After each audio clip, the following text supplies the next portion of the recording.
Shalom. దేవుని పరిశుద్ధ నామానికి మహిమ కలుగును గాక. మన ప్రభువును రక్షకుడైన యేసుక్రీస్తు యెహోవా మెస్సీ నామములో ఆత్మీయులైన దేవుని బిడ్డలైన మీ అందరికీ నా హృదయపూర్వక వందనాలు, ఉదయకాలపు శుభాలు తెలియజేస్తున్నాను. అపోస్తల కార్యములు 17వ అధ్యాయము 27వ వచనంలో ఈ విధంగా వ్రాయబడి ఉంది: తన్ను వెదకు నిమిత్తము నిర్ణయ కాలమును వారి నివాస స్థలము యొక్క పొలిమేరలను ఏర్పరచెను. ఆయన మనలో ఎవనికిని దూరముగా ఉండువాడు కాడు.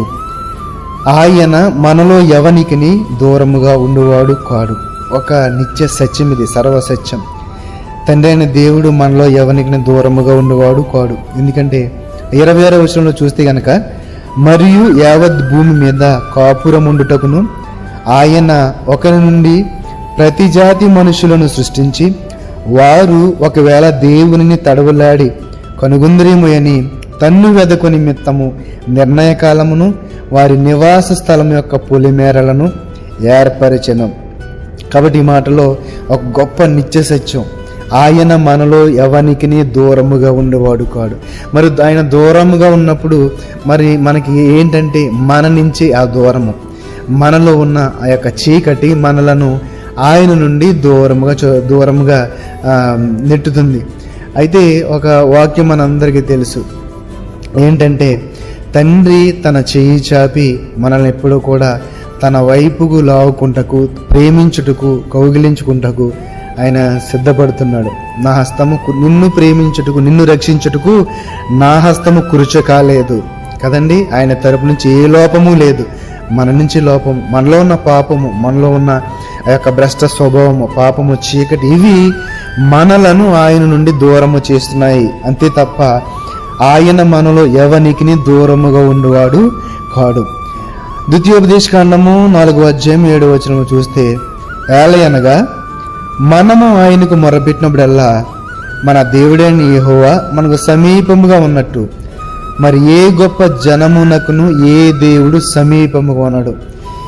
ఈ ప్రశ్న చాలా గొప్ప ప్రశ్నగా మనకు కనబడుతుంది. ఒక అద్భుతమైన ప్రశ్న. మనము ఆయనకు మొర్రపెట్టినప్పుడల్లా మన దేవుడైన యెహోవా మనకు సమీపముగా ఉన్నట్టు మరి ఏ గొప్ప జనమునకు ఏ దేవుడు సమీపముగా ఉన్నాడు. అంటే ఈ లోకంలో వేరే దేవుడని వాడు ఉంటే కనుక వాళ్ళలో ఎవ్వరు కూడా మనుషులకు సమీపముగా ఎవ్వరూ లేరు. ఈ ప్రశ్న అదే కదా. మనము ఆయనకు మొర్రపెట్టినప్పుడల్లా, మొరపెట్టడం అంటే ఆయనకు ప్రార్థించడం, ఆయన సన్నిధిలో మన యొక్క ప్రార్థనా విజ్ఞాపనలను తెలియజేయటం, శోధనలు తెలియజేయటం, రక్షించు ప్రభు అని అడగటం, కన్నీరు కార్చడం, అలా చేసినప్పుడు అల్లానంటే మన దేవుడని యెహోవా మనకు సమీపముగా ఉన్నాడు. ఈరోజు ఎవరైతే దేవుడు నా ప్రార్థన వింటలేదు, నాకు జవాబు ఇవ్వట్లేదు, నాకు సమాధానం దయచేయట్లేదు అని ఎవరైతే అనుకుంటున్నారో వారందరికీ ఇదే సమాధానం. ఏంటండి?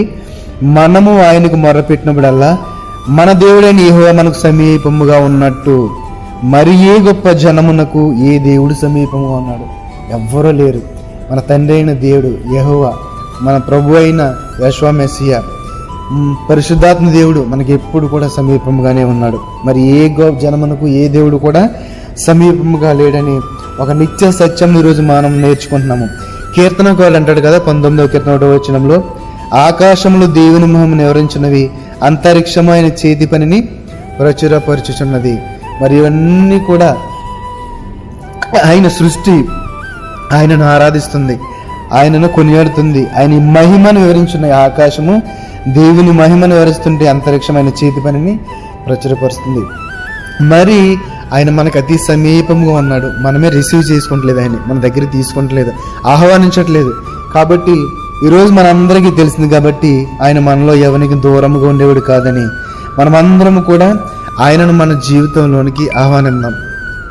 మరి మన జీవితంలోకి ఆయన రావాలంటే మనలో ఆ పరిశుద్ధత, పవిత్రత, సుగంధ పరిమళ తైల వాసన అనేది ఉండాలి. మనలో ప్రార్థనా ధూపం అనేది నిత్యము ఉండాలి. ఆయన వాక్యమును విని, ఆయన వాక్యమును చదివి, వాక్యానుసారమైన జీవితాన్ని జీవించే ఆ యొక్క గొప్ప గుణం మనలో ఉండాలి.